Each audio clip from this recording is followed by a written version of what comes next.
Para mim, se não fossem os erros de arbitragem, o Cruzeiro nesse momento estaria na liderança. O Cruzeiro acabou sendo muito prejudicado por alguns erros. Eu coloco na conta a não expulsão do Gustavo Gomes no jogo passado contra o Palmeiras. Então esses erros acabaram pesando, mas o Cruzeiro estar nessa situação já é motivo para o cruzeirense se orgulhar. E tem a reta final da Copa do Brasil, que é só depois do Brasileiro. Nesse ponto o Cruzeiro se favorece, né, dessa mudança no calendário, porque pode jogar com tudo agora no Brasileiro, apostar todas as fichas para continuar competindo até o fim pelo título, e ainda depois, olhando para a Copa do Brasil, em nível de jogo, em consistência na temporada, para mim o Cruzeiro é um dos favoritos ao título, até por ser o maior campeão do torneio. Então eu vejo que o Cruzeiro num caminho muito bom, construído meio ali aos trancos e barrancos, porque o início da temporada é ruim, mas a chegada do Leonardo Jardim mudou tudo, e hoje é merecido, né, esse momento que o Cruzeiro vive, não só por ter alcançado esse patamar, mas ter se sustentado por tanto tempo numa briga que acaba sendo até, não digo injusta, né, mas ingrata, porque houve muito mais investimento nos elencos de Flamengo e Palmeiras. Não que o Cruzeiro tenha investido pouco, né, principalmente em salários. É uma folha que tem Gabigol, que tem jogadores como Matheus Pereira, Cássio, mas ainda não alcançou esses dois rivais em termos de investimento em elenco. Que foi, Rafa? Diga. Não, é a quarta folha salarial do país. Acho que só fica atrás do Flamengo, do Palmeiras e do Botafogo, se eu não estou enganado. Mas isso caberia checar. Concordo com os companheiros em relação ao Cruzeiro, né? E assim, a gente precisa considerar, o Breler fala sobre os erros de arbitragem que prejudicaram o Cruzeiro. Eu acrescentaria um outro elemento que ajuda a explicar o fato do Cruzeiro não ter mais pontos. Os tropeços contra times que lutam na parte baixa da tabela, né? Aconteceu contra o Juventude, aconteceu contra o Sport, e eu acho que isso também ajuda a, digamos, metrificar essa diferença matemática do que o Palmeiras tem, do que o Flamengo tem e do que o Cruzeiro tem. Vamos falar só de Palmeiras e Flamengo, o Cruzeiro também quer chegar. E a Nath Andrade vai chegar com a gente agora, direto do estádio lá, direto de Minas Gerais, para falar com a gente, direto do Mineirão, para contar como é que tá o ambiente lá e como é que foi o jogo. Ô Nath, todo mundo aí, em Minas não tem esse papo, a briga é só Palmeiras e Flamengo não, né? Tá o Cruzeirão, tá o cabuloso, não tá, Nath? Tudo bem? Boa noite, querido. Boa noite pra vocês no estúdio, pro fã de esportes. Sabe aquele ditado que mineiro come quietinho, vai devagarzinho ali pelas beiradas?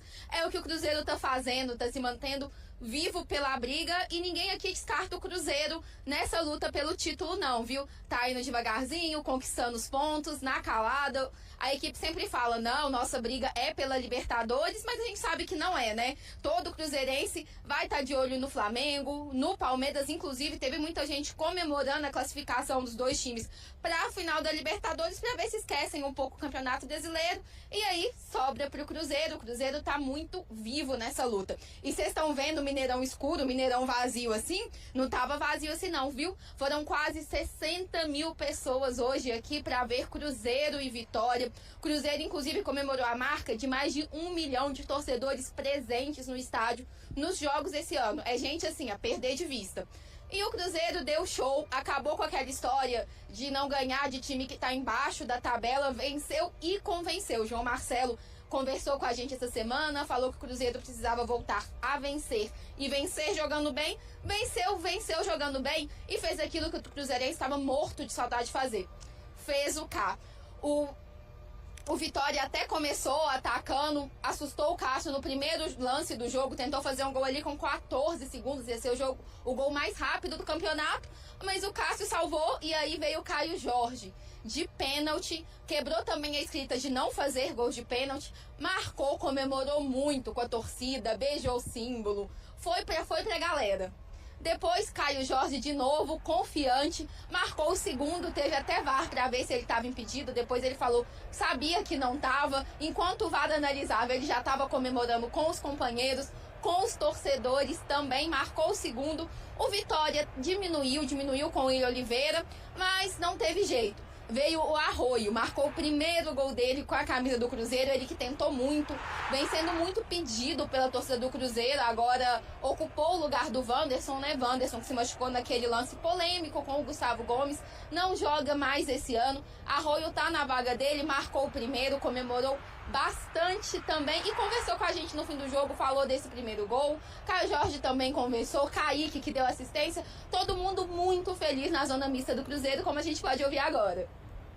Durante a semana nós treinamos bastante forte, consertamos algumas coisas ali que deveria ser consertada, que durante o jogo do Palmeiras nós erramos, mas hoje minimizamos os erros, ofensivamente fomos muito bem e graças a Deus somos vitoriosos. Minha assistência ali foi algo treinado, nós treinamos bastante essa bola e hoje graças a Deus deu certo. Sim, missão cumprida, fruto do nosso trabalho durante os dias de treinamento y gracias a Dios estamos victoriosos.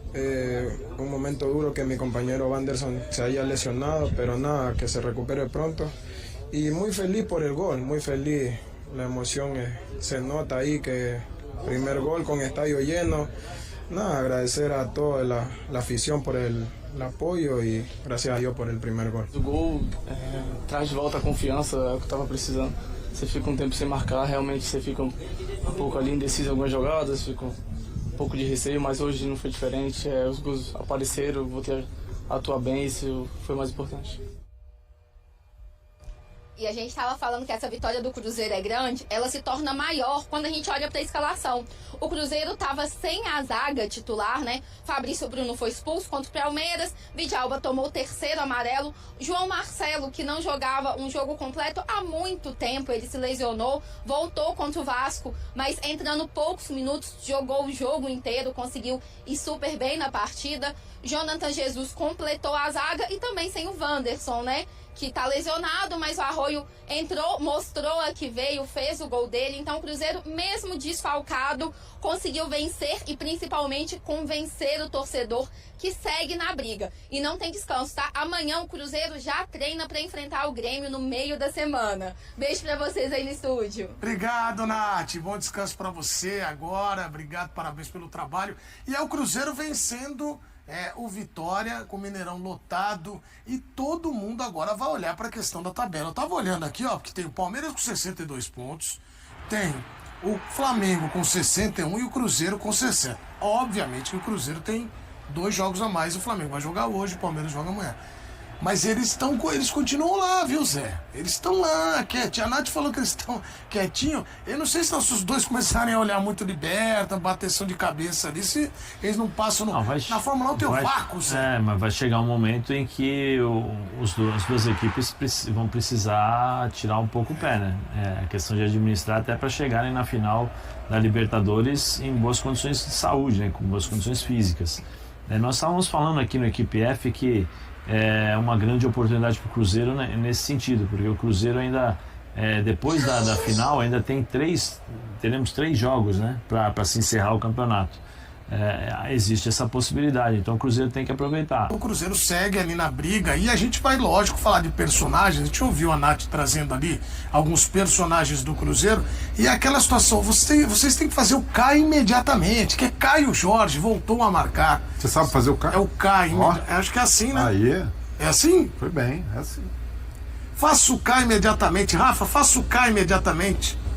Aí você vê o K ampliado. Aí... Não sei, assim faz. Não, aí não K, pô. Você tá fazendo um Você tá fazendo hashtag, pô. É um hashtag? É um só. Só um dedinho. Não, mas o K... Isso, agora põe um dedinho. É difícil. 2 e um dedo, ó. 2 e um dedo. Lá ele. Que loucura, velho. Aí. 2 e um dedinho. Vai, Rafa, ó, coloca 2. 2 do que o dedinho assim. Isso, aí. Aí deu tudo. Tá meio divertido, mas a intenção é boa. E aí com a prática, Rafa, você vai chegar no auge, na plenitude. Vou ficar praticando aqui até amanhã, pode ser tranquilo que não, só isso. Zé é brincadeira. Caio Jorge voltou a marcar após 6 jogos. Quem conhece, não esquece, mas eu acho que o menino, quando oscilou, Zé, ele tem que ter muita cabeça no lugar, porque ele explodiu, né? Ele chegou no... Mas ele tem muita virtude, né? De tomada de decisão, de tudo isso. Ele é muito bom jogador, né? Porque ele participa ativamente do jogo do Cruzeiro, né? Não só nas finalizações, ele abre espaços, ele serve para fazer pivô. E hoje, né? Se a gente colocar aí o ano do Caio Jorge, o momento de baixa talvez seja aquele papelão lá contra o Galo, né? Uma expulsão. Até... a reclamação era justa, né? Foi de fato uma bola que seria um tiro de meta para o Cruzeiro, o árbitro dá escanteio, sai o gol do Atlético e o Caio Jorge acaba fazendo aquela reclamação muito ali intempestiva, uma reclamação que não dava para o árbitro fazer vista grossa, toma um cartão vermelho, acaba prejudicando o time. Mas fora isso, esse aspecto comportamental isolado é um grande ano do Caio Jorge e é isso, dos atacantes no futebol brasileiro, dos centroavantes, se a gente colocar Vitor Roque, Pedro, e até pensando nos que estão lá fora, João Pedro, Richarlison, Hendrick, que voltou a jogar hoje pelo Real Madrid, o Caio Jorge está na briga para seleção brasileira e quem sabe até disputar uma Copa do Mundo. Então a temporada dele é tão boa a esse ponto, de credenciá-lo a quem sabe ter uma vaga na seleção. Não acho que é um absurdo pela fase, é um jogador tecnicamente muito bom, e ele já mas foi, a concorrência também é muito alta. E ele já foi convocado. E ó, tem uma informação. Não é, né? Diga, mas a concorrência é alta, sim. Concordo plenamente que não é nenhum absurdo pensar que ele possa ser um nome entre os 26 que vão à Copa do Mundo, mas assim, ele tem algumas coisas contra ele, né? Apesar de viver um grande momento, o melhor da sua carreira, mostrando a sua qualidade com uma regularidade média, teve essa fase de 6 jogos sem marcar. Futebol é impressionante, né? A gente considera que ele viveu uma fase ruim, e eu concordo com essa narrativa, porque ele ficou 6 jogos sem marcar. Mas assim, o que ele fez nos outros jogos, todos credenciam o Caio Jorge à condição de estar vivendo a sua melhor temporada como jogador profissional. Mas ele tem contra ele a concorrência ser mais tarimbada. Jogadores com idades semelhantes, tirando o Richarlison, que é um pouco mais velho, mas você tem ali na mesma faixa o Matheus Cunha, o João Pedro, e esses caras já carregam o lastro europeu. Eu sei que tem torcedor que odeia quando a gente fala sobre isso, mas é uma verdade insofismável. O que se pratica na Europa é um futebol de exigência competitiva superior ao que se pratica no Brasil na média. E o jogador brasileiro que performa bem na Europa, numa comparação direta com alguém que performe bem no Brasil, tem vantagem sim, ainda mais quando o técnico também é europeu. Eu acho que esses elementos todos acabam sendo ruins para o Caio Jorge, mas direito de sonhar com a Copa do Mundo ele tem sim. Bom, e tem uma tela agora sobre Caio Jorge, faça o K imediatamente. Ele voltou a marcar após 6 gols. Olha lá, nem sabia que tinha isso. Todo mundo só fala isso, faça o K imediatamente. Na vitória de hoje, 2 gols, primeiro no ranking no time, finalizações 3, também o primeiro nesse quesito, assim como finalizações certas, 3 reações na área do rival. Ele não desiste jamais. Breiner, você que é centroavante sabe disso. Ele não é verdade, cara? Ele é brigador. Goleador. E ele não se limita, hein, Rafa Breiner, a ficar só lá, ou só brigar, ou só correr. Ele é um misto das duas, né, das funções. E ele não para de... É difícil pro cara marcar ele. Se tivesse essa missão... Não, isso pros zagueiros é muito difícil, porque ele não dá referência, ele não se torna uma referência, ele não fica parado o tempo todo.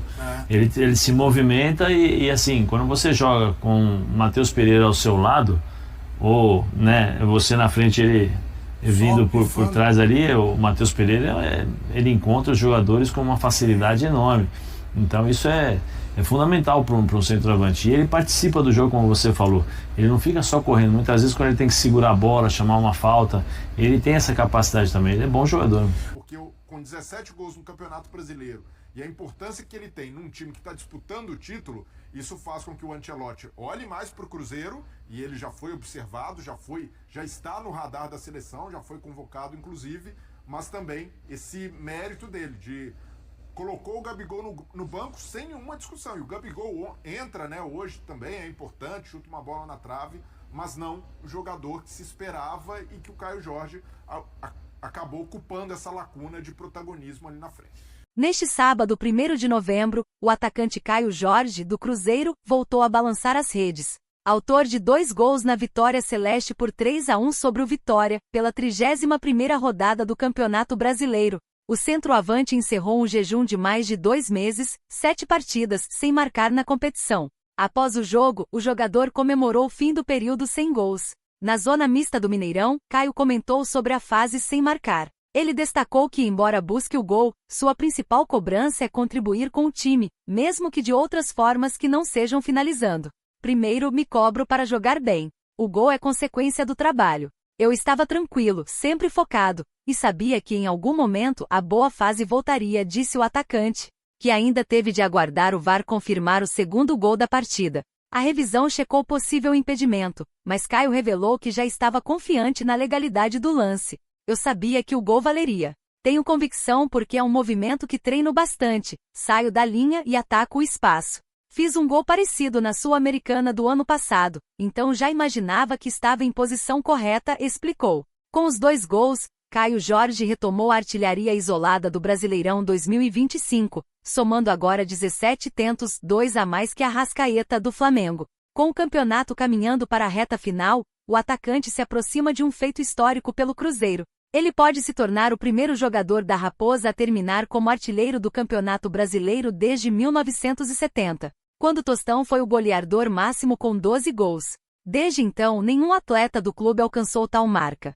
Se eu conseguir repetir o feito dele, ser artilheiro do Brasileirão pelo Cruzeiro, será algo muito especial. Conheço a história que ele tem aqui e vou continuar trabalhando firme para, quem sabe, superá-lo, com todo respeito, concluiu Caio. E aí galera, o que acharam? Deixem suas opiniões nos comentários. Não se esqueçam de deixar o like, se inscrever no canal e ativar o sininho para receber as notificações. Até mais, Nação Celeste! Vamos pra frente!